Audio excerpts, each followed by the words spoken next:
मुरली नाम का एक व्यक्ति रहता था। उसके 2 बच्चे थे जिनका नाम था वीर और धीर। वो अपने दोनों बेटों की बहुत अच्छी देखभाल करता था। जैसे ही वीर और धीर बड़े हो गए, मुरली ने उनकी उच्च शिक्षा के लिए परिवार को एक शहर में ले जाना चाहा, लेकिन वह दुविधा में था कि शिक्षा के लिए कुछ धन कैसे इकट्ठा किया जाए। इसलिए उसने घर को बेचने का फैसला किया। उसने सोचा कि पैसा शहर में उनकी जरूरतों को पूरा करेगा। उसने तुरंत इन विचारों पर अमल किया और घर बेच दिया।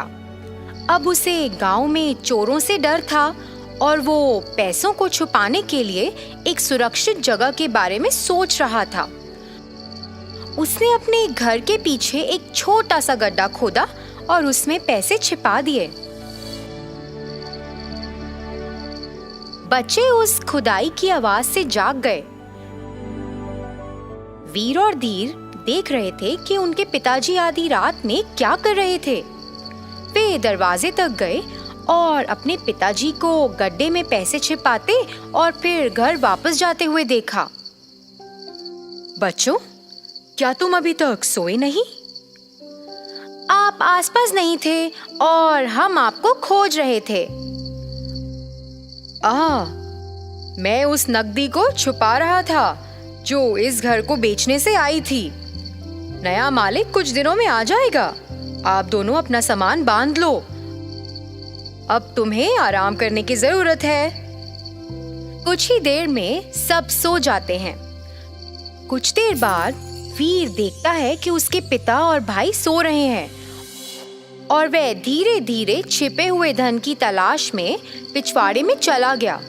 अचानक वह लड़खड़ाया जब उसने कंधे पर कुछ महसूस किया तो उसने पाया कि वह उसका भाई है। वे वहां पर एक दूसरे को देखकर चौंक जाते हैं। अरे, तुम क्या कर रहे हो? अरे, तुम बताओ, तुम क्या कर रहे हो?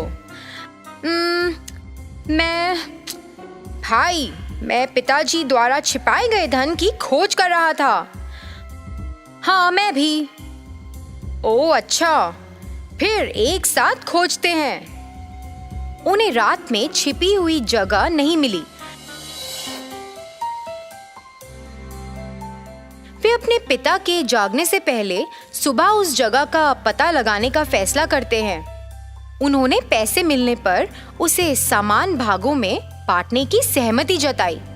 इस दौरान मुरली अचानक उठा और उसने देखा कि उसके बच्चे बिस्तर से गायब हैं। वे उनकी तलाश में आया और उन्हें बात करते हुए सुना।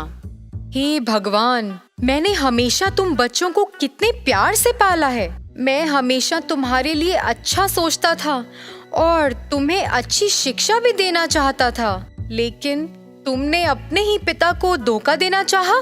मुझे इन दोनों को सबक सिखाने की जरूरत है। अपने बच्चों को सोने के लिए आते देख मुरली भी सोने चला गया, लेकिन वह अपने बच्चों से बहुत निराश था जो उसे धोखा देना चाहते थे और पैसे को समान भागों में बांटना चाहते थे।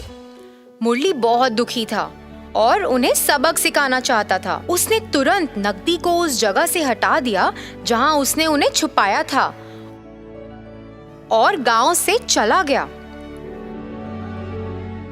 अगली सुबह वीर ने देखा कि उसके पिता घर से गायब हैं और उसने, धीर, जागो, जल्दी जागो। अरे, क्या हुआ? अरे, ऐसा लगता है जैसे पिताजी काम के लिए गए हैं। आओ चलो और छुपे हुए पैसों की तलाश करें।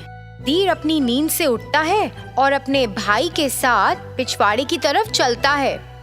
पहुंचते ही उन्हें एक गड्ढा मिला जो पहले से ही खोदा गया था। अरे, ऐसा लगता है कि पिताजी ने जगह खोद ली है और पहले से ही छिपे हुए गड्ढे से पैसा ले लिया है। अपने भाई की बात सुनकर वीर सोचता रहा। वे दोनों घर में भागे और अपने पिता का कोई सामान नहीं पाया, लेकिन उन्हें कमरे में हवा के साथ एक कागज फहराता हुआ मिला। जैसा कि वीर ने पत्र खोला, यह उनके पिता ने लिखा था। उसमें लिखा था कि वे उन्हें छोड़ रहे हैं और उन्हें सबक सिखाने के लिए दूर जा रहे हैं, क्योंकि उनके बच्चों ने उन्हें धोखा दिया और उनके पास मौजूद एकमात्र धन चुराने की कोशिश भी की। बच्चों को अपनी गलती का एहसास हुआ और उसी समय नया मालिक घर पहुंच गया। उन्हें अब घर से निकलना था, क्योंकि उनकी माँ नहीं थी। मुरली ने उन्हें बहुत प्यार और दुलार से पाला, लेकिन उसके बच्चों ने उसे धोखा देने की कोशिश की और इसलिए वह दूर जाकर उन्हें सबक सिखाना चाहता था। लेकिन अब एक पिता क्या करता? तो उसने उन पर नजर रखनी शुरू की। वह ये नहीं देख सकता था कि उसके बच्चे किन परेशानियों का सामना कर रहे हैं, और उसने अपने दोस्त कुमार के माध्यम से एक सुझाव भेजा। उसने कुमार से कहा कि वे उसके बच्चों को कुछ नौकरी खोजने का सुझाव दे, ताकि वे कुछ पैसा कमा सकें और अपनी भूख को संतुष्ट कर सकें। बच्चों ने सुना कि उनके पिता के दोस्त ने उन्हें क्या सुझाव दिया है और उन्होंने अपनी भूख को कम करने के लिए नौकरी की तलाश करने का फैसला किया। वे दिहाड़ी मजदूर के रूप में काम करने लगे। जैसे जैसे दिन बीतते गए, वीर और धीर को एहसास होने लगा कि वे अपने पिता के प्यार को बहुत याद कर रहे हैं। वीर और धीर ने 24 घंटे मेहनत करनी शुरू कर दी। वे अच्छी कमाई करते थे और उन्हें बहुत समझदारी से खर्चते भी थे। रहने के लिए खर्च किए गए पैसे के अलावा उन्होंने बाकी पैसे बचाए। बचाए गए पैसों से वे दोनों एक छोटी सी चावल फैक्ट्री के मालिक बन गए। जैसा कि उन्होंने अपनी सारी मेहनत की कमाई इस छोटे से कारखाने में लगा दी है, वे समझदारी से काम लेते थे और दिन ब दिन अपनी कमाई बढ़ाने लगे। पिता मुरली अपने बच्चों के बारे में नियमित जानकारी एकत्र करते थे।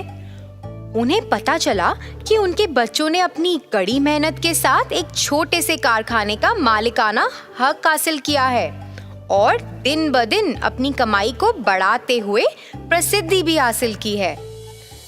उसने अपने घर के पैसों से अपने बच्चों के लिए 2 कंगन लिए।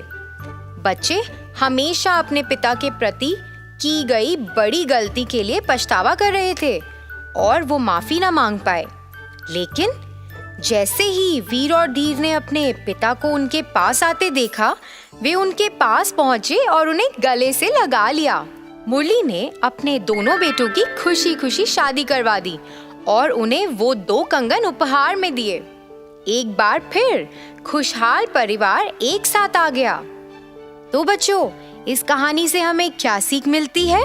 हमें लालची होने और दूसरों के खिलाफ साजिश करने के बजाय अपने जीवन में कड़ी मेहनत करके सफलता हासिल करनी चाहिए।